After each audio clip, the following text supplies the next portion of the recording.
Welcome back, everyone. Today is Friday, September the 1st.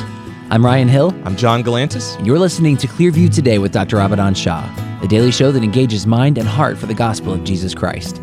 You can visit us online at clearviewtodayshow.com. If you have any questions for Dr. Shah or suggestions for new topics, send us a text to 252-582-5028, or you can email us at contact@clearviewtodayshow.com. That's right, and you guys can help us keep the conversation going by supporting the show. You can share it online, leave us a good review on iTunes or Spotify, and where you get your podcasting content from.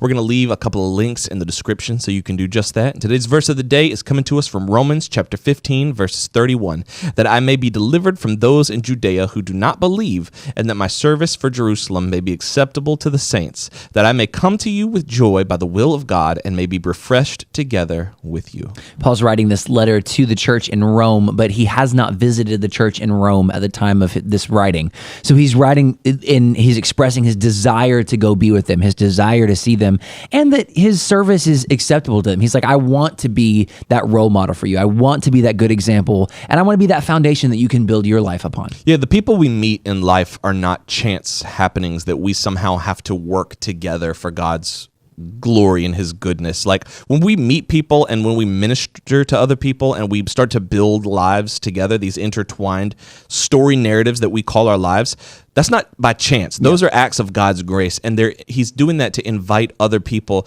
to share in his blessings. When you live in God's will, that's what the foundation of your joy in life is living in God's perfect will. Right. That's why he says that I want to come to you with joy by the will of God. Why? So we may be refreshed together with you. Yeah, I love that. Be refreshed together with you. Are you refreshing to other people as they meet you? Do you bring a sense of calm, a sense of like a breath of fresh air? Or, I mean, do you tend to drag people down? Do you tend to dump your problems on other people? Check what you're bringing into your relationships. What are you bringing into those conversations? I've been refreshed this week. You have? I've been refreshed this week. Well, that's good. Because ever since we went to track drums, I think that was in July 10th. July the 10th, I have not been in the gym since then. Really? It has been 5 to 6 weeks. Now I would go sporadically, but no gym time at all. So I started back this week. Good for you. That's awesome. It's, I have dropped in weight.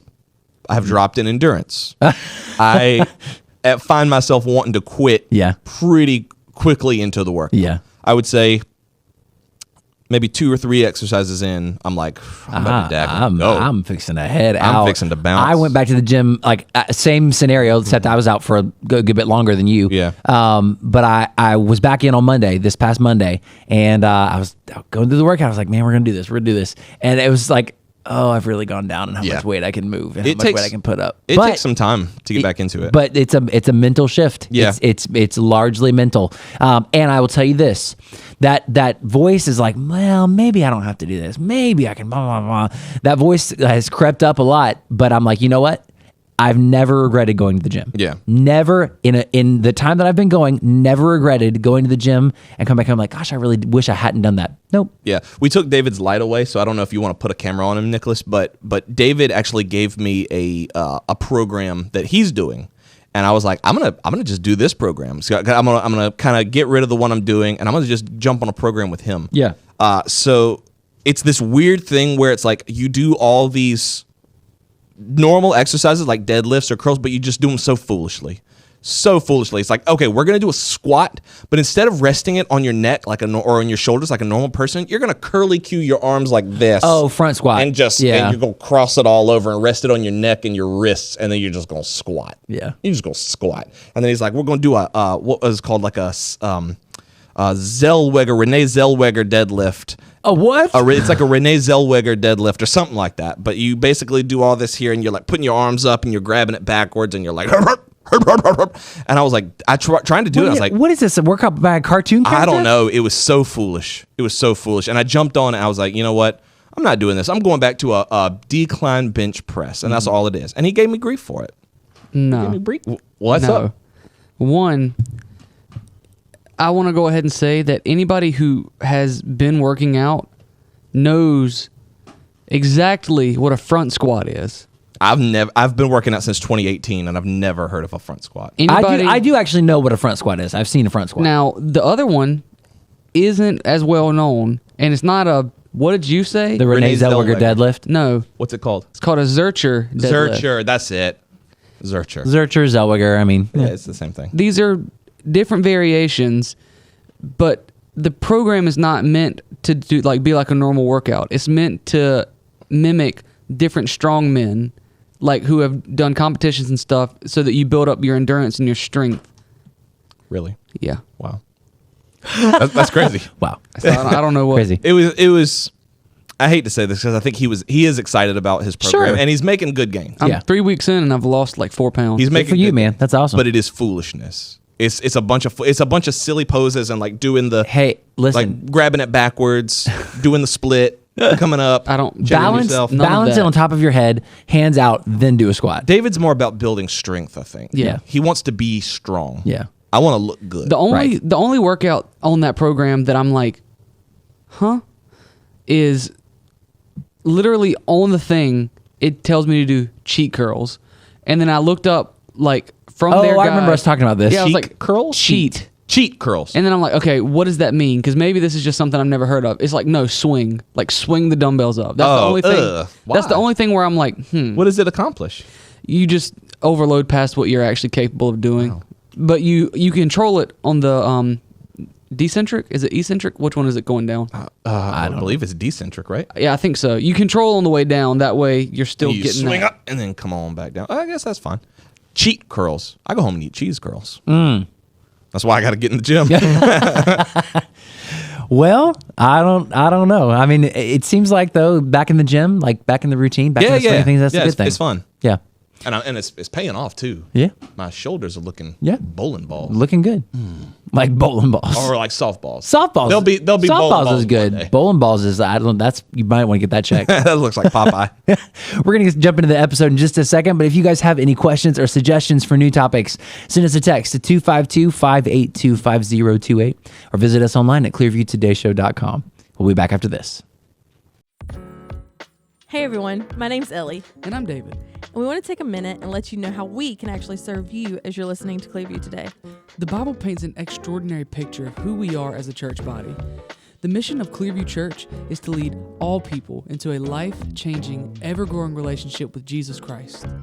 A huge part of leading people is praying for them. A big reason that Christians have unanswered prayers in their life is because they're not praying. You know, 1 John 5:15 says, "And if we know that he hears us, whatever we ask, we know that we have the petitions that we have asked of him." If you're listening to the Clearview Today show, we want to know how we can pray for you as well. There's a number of ways that you can get in touch with us at Clearview and share your prayer requests, but the best way is by texting us at 252-582-5028.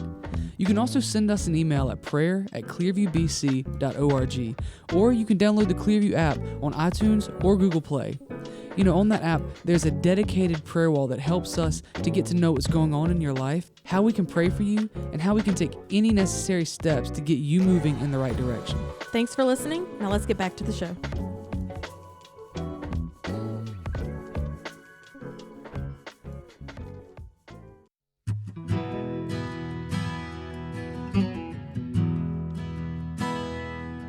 Welcome back to Clearview Today with Dr. Abadan Shah, the daily show that engages mind and heart for the gospel of Jesus Christ. You can visit us online at clearviewtodayshow.com, or if you have any questions or suggestions for new topics, send us a text to 252-582-5028. That's right. And if today's your first time ever joining us here on the Clearview Today show, we want to welcome you, let you know exactly who's talking to you today. Dr. Abadan Shah is a PhD in New Testament textual criticism, professor at Carolina University, author, full-time pastor, and the host of today's show. You can find all of his work on his website. That's abadanshah.com. Peep the tie, You know what day it is. peep the jacket, peep the hat. You know what time it is. It's lightning time to round rule question. Gotham City. Wait a minute. No, We said different not that one. Now I'll Curse get you, Batman! No, it's time for lightning round questions with Dr. Questions himself. Nice. Questions. lightning sound Dr. effect Questions here. has been out of the house for like a good bit. I know. I hopped on the phone. But today, the doctor's in. Yeah, The I hopped on the doctor's- phone earlier this week. I was like, hey, can I get Dr. Questions to come back? Oh, a special appearance by Dr. Questions himself. You don't say.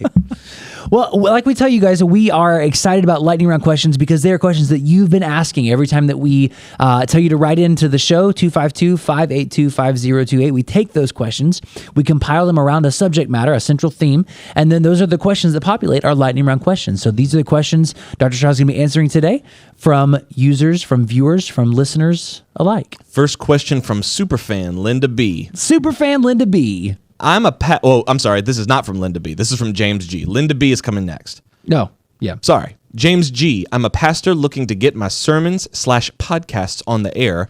What's the best way to begin that process? Every big accomplishment has small beginnings. So start small. For me, it was listening and watching my own sermons. I would come home. I'm going back to the early 2000s. I had a little handheld camcorder that I would put on a tripod in the back. And then Sunday night, after the Sunday night, we used to have Sunday night services. I would sit down and watch the sermon and take notes and change things in my delivery and my presentation. So I began to do those kind of things even in the early 2000s when podcasts were not even heard of.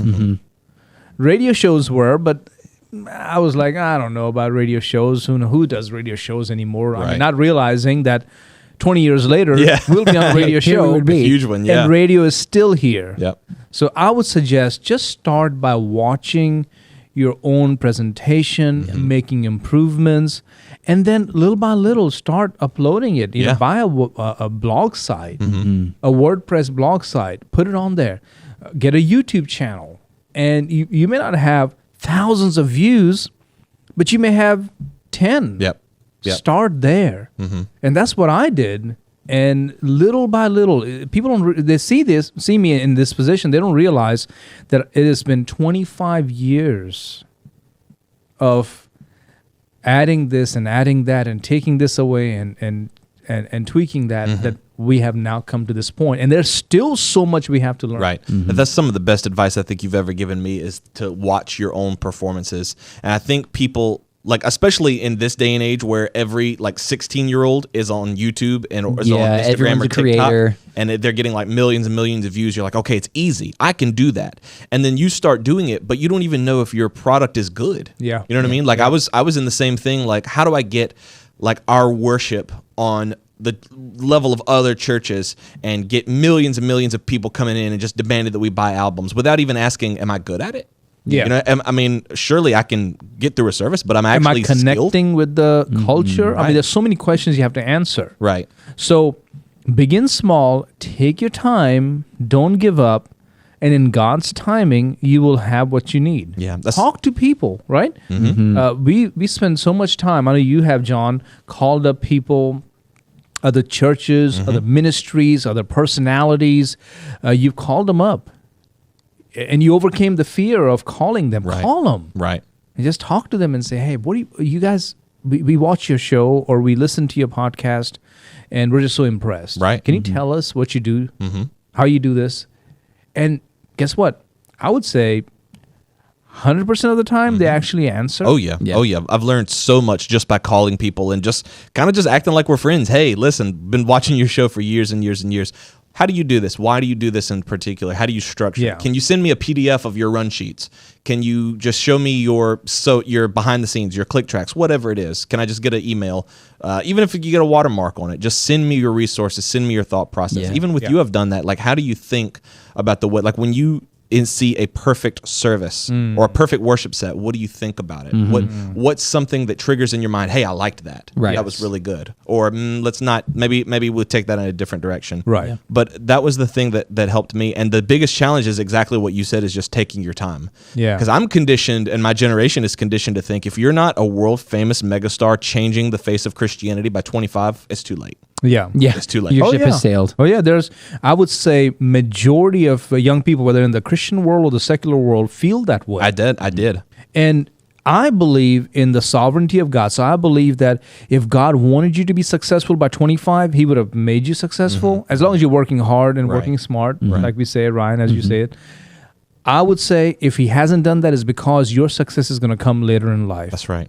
Your best years will be your latter years, and that's okay. That's okay. I'd rather make that impact then than to sit here and moan over and grieve over the fact that you could not hack it by the time you were 25. That's right. That's exactly right. A lot of life left. Our next question comes from Linda B. This one is from Superfan Linda B. What are some of your favorite podcasts? Other than Clearview Today, obviously. Of course, Clearview Today is my favorite. Of course, it's got to be number one. So I like to watch different ones or listen to different ones. I love John Maxwell. I think he's done a great job, and he continues to inspire me. After 30 years, I've been following John Maxwell for 30 years. Can you believe that? That's crazy. That's a long time. That's a long time. I'm 31. Yeah. Just so everybody knows, I'm 31 years old. Yeah. I've been following John Maxwell's ministry, listening to his tapes, and then graduated to his podcast. And so I like his work. I will also listen to sermon podcasts Chuck Swindoll, Adrian Rogers, Ed Young. These are great old timers. If I can say that way, oldies but goldies. So I listen to them. Harvard Business Review has a podcast. I'll listen to it sometimes. And then I used to be big on listening to theological podcasts and things like that. Lately, I've sort of backed away from some of them. Not like I don't like them or anything. No, I just I'm listening to Audible more. Yeah, I'm listening to leadership books or just historical books. Yeah. So focus on that more. Yeah. Gotcha. Craig T., what has been the biggest reward in staying in the same church? Oh my goodness, what a great question. The biggest reward to me is actually seeing the life cycle of ministry. Because in many places, people move every 3 years, 5 years, 7 years, move. How do you get to see the life cycle? Right. Yeah. And what I mean by life cycle is tilling the ground, sowing the seeds, waiting for the rain, waiting for the crops to grow, harvesting the crops, protecting the crops. This is a life cycle that sometimes takes 10 to 15 years. And unfortunately, many in ministry, 3 to 5 years is a max, and they move somewhere else. You never imagine a farmer who only tills the ground, Yeah. and then moves to another field and tills the ground. Yeah, he doesn't harvest Move what he around. actually. Yeah. Yeah, or they're just sowing the seed. They never get to harvest the crop. Yeah.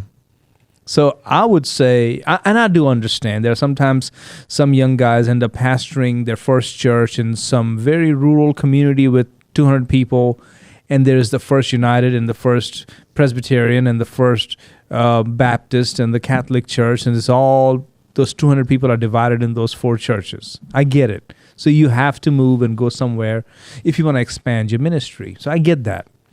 But many times I think we're blaming the Spirit for leading us somewhere else when actually it's just us moving. And God is saying the whole time, if you had just stayed, if you had just stayed. Yeah. Do you think people attribute their, especially, I mean, when I say people, I typically mean people in ministry, do you think they attribute their dissatisfaction to the things around them, like their community or where they're at or their congregation, instead of saying, maybe I have unrealistic expectations about what ministry is supposed to be? Yeah, I agree. Not just unrealistic expectations, but also just naivety. They don't understand what leadership is about. They don't understand how to gain the confidence of the people. They don't understand what it means to have courage. Yeah. When people in your congregation, even your best friends, may stand up to you or try to put a roadblock, and you have to go, I hear what you're saying, but we're going here. And I have substantial reasons, biblically as well as, just by leadership, I can just tell you that we need to head this way. And what you're thinking, you may be very well experienced in your field, but I believe this is the right view, right way to go. And so many times people don't get to see that. Yeah.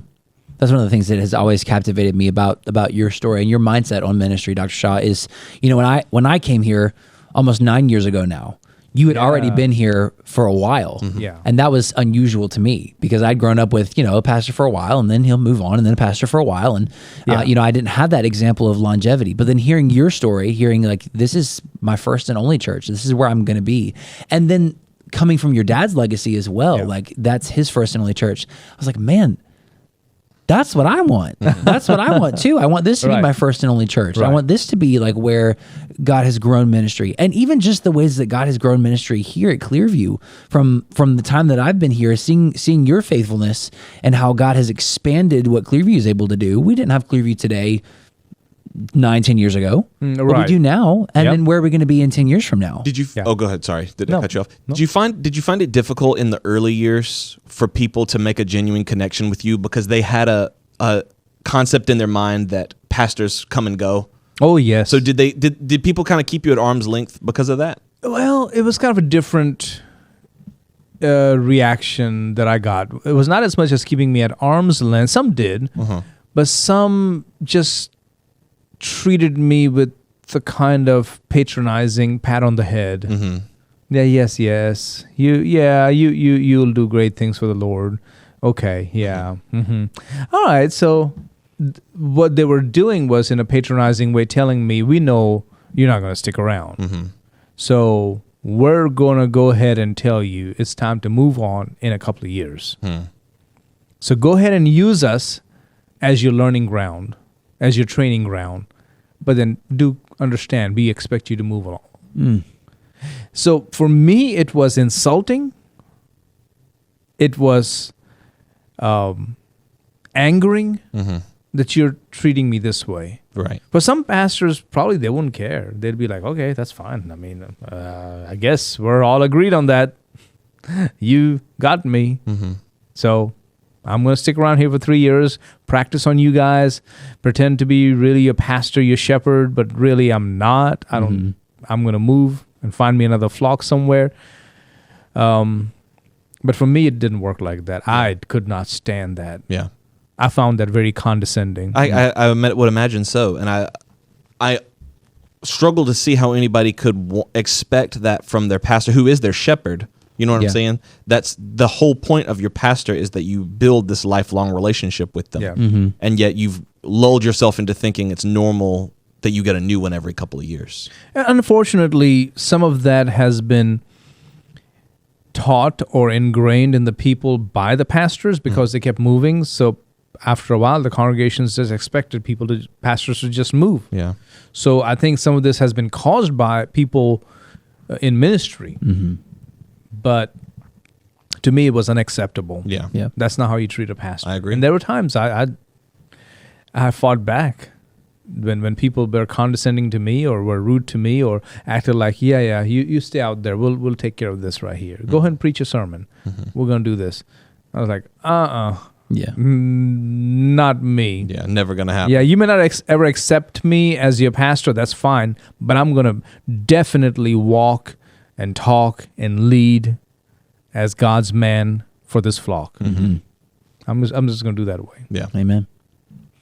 Our next question comes from Lyle S. Lyle wants to know, how did you get to the level of leadership that you're at now? A lot of mistakes.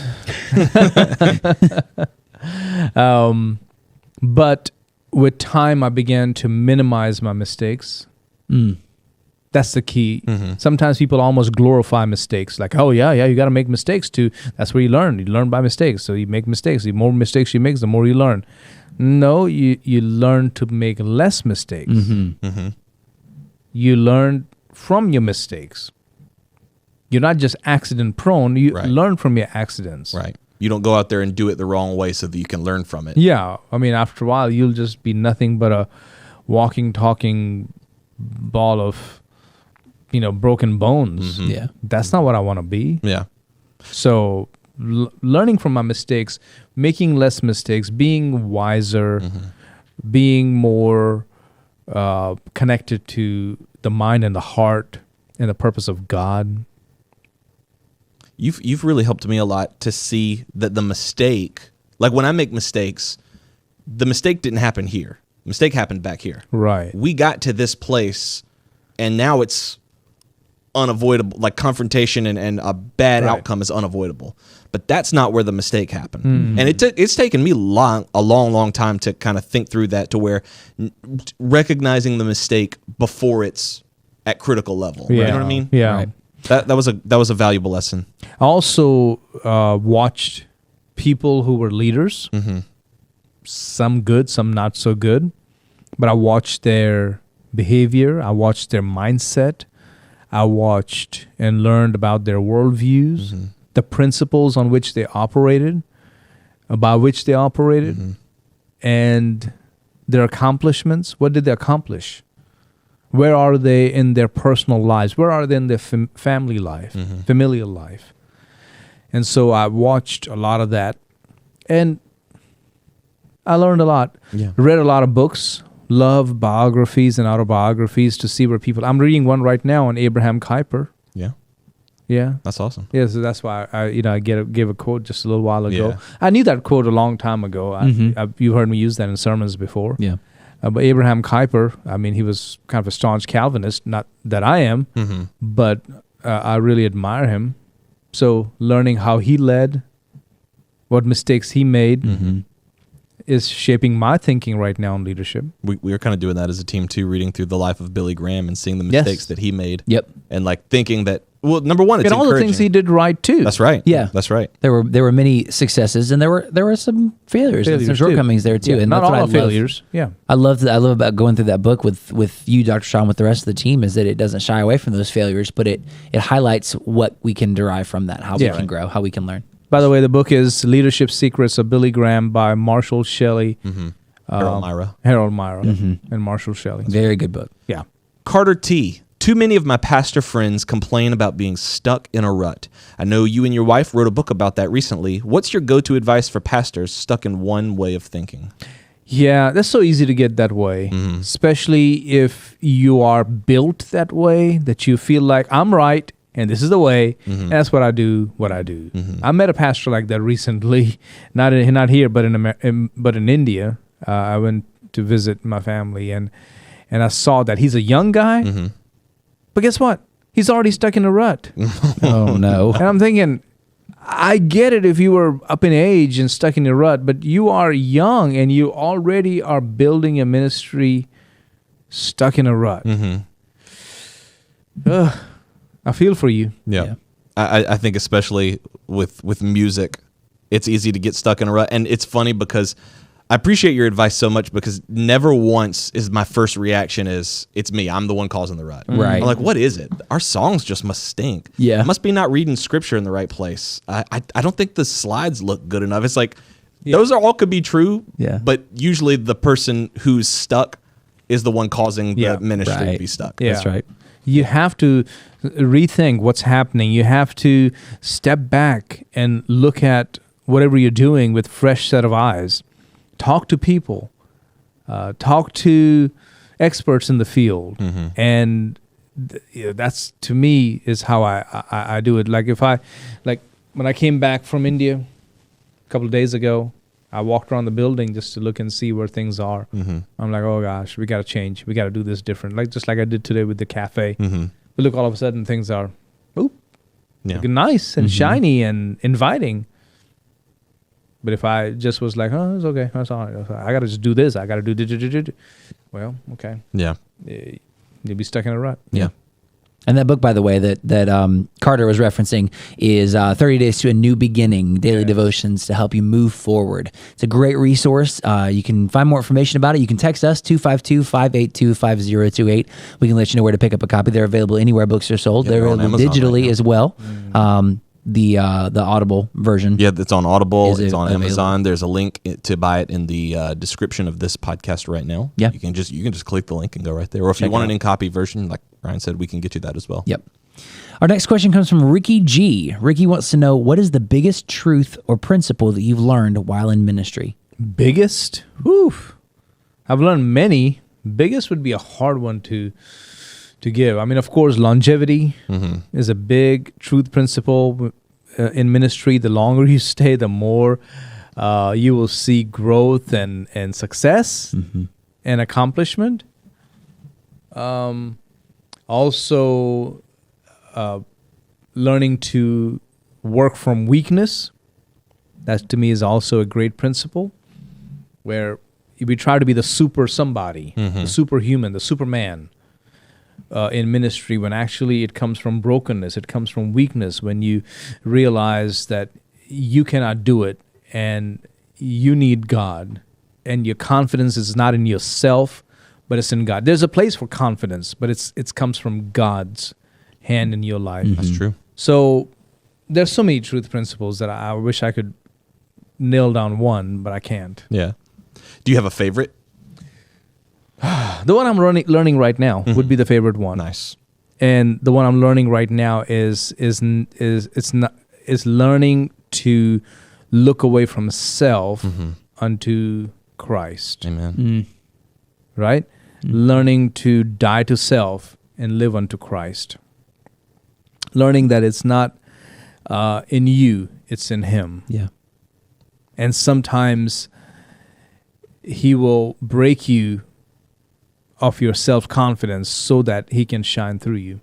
Amen. Harold B., this is also another super fan who writes in all the time. Harold B. was very sorry to hear about the passing of your mother, Dr. Shah. What's one thing you feel you learned or took away from this ordeal? One thing I learned, starting right off the bat, right off the gate, is the power of prayer. When we prayed for that emergency visa and it was not coming, I felt very helpless. And then John, you prayed, and Ryan, you prayed as well. God opened the door, and I was able to get that visa in my hand, my passport in my hand, and go.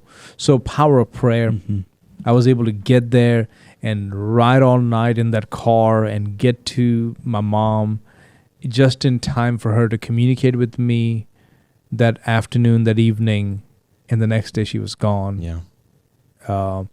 So I saw the power of prayer. I saw the sovereignty of God. God is in control, the providence of God, that He works all things together, not just for my good, but for His glory. I saw that. So those are some powerful lessons. My faith in God and His work through Christ in this world has grown. My faith in Him has grown. Even though I lost my mom, even though I saw depravity of human beings, even though I saw some things that I really wanted didn't come to pass, but my faith in God actually has grown. And I'm grateful for that. Amen. Amen. Dr. Shah, thank you so much for answering those questions. If you guys enjoyed that, or if you want your questions answered on an episode of Lightning Round Questions, write in and let us know. Send those questions to 252-582-5028. Or, of course, you can visit us online at clearviewtodayshow.com, where you can partner with us financially, stand shoulder to shoulder with us as we seek to impact the nations with the gospel of Christ. We love you guys. We'll see you next time on Clearview Today.